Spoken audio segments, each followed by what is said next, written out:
Hello there, students. In this video, we're going to see how we combine time, position, velocity, and acceleration into what we call kinematic equations. These equations might look a bit daunting, but by the end of this video, you'll understand where they come from. Kinematic equations are useful for telling us a lot about an object's motion or predicting their motions in the future. To get started, let's first write down the definition of average velocity, which is the change in position over the change in time.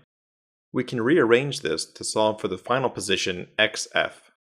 This is our first kinematic equation relating position, velocity, and time. This equation tells us the final position of an object is its initial position plus its average velocity times the duration of that velocity. We can rewrite this average velocity by using the mathematical definition of an average of two values, which is the sum of the two values divided by 2. In this case, the two values we want to average are the initial and final velocities. We can also move the initial position, x0, to the other side of the equation, which gives us the form of displacement, delta x.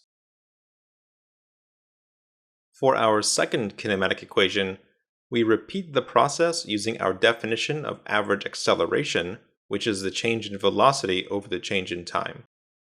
Rearranging this equation, we can solve for the final velocity, which is equal to the initial velocity plus the average acceleration times the duration of that acceleration. Getting our final two kinematic equations is going to take a bit of algebra and manipulation, so hang tight. First, we're going to look back at our delta x equation and solve it for the final velocity. Then, we'll substitute this expression for v sub f into our second kinematic equation we just found.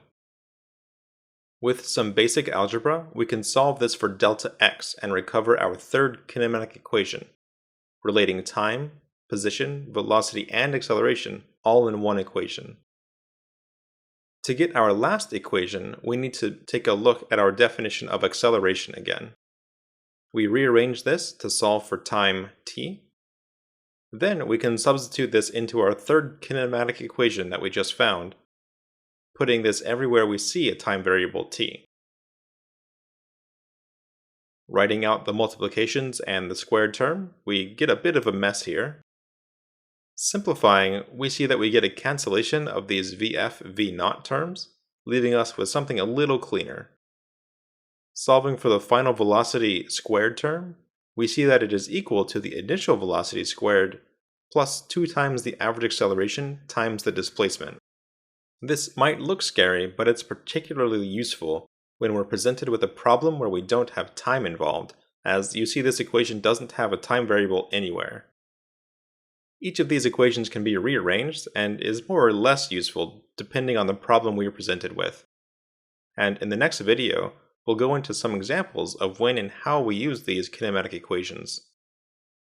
Until then, thanks for watching and learning about physics. If you have any questions, feel free to leave a comment on this video or head over to my Facebook page in the video description.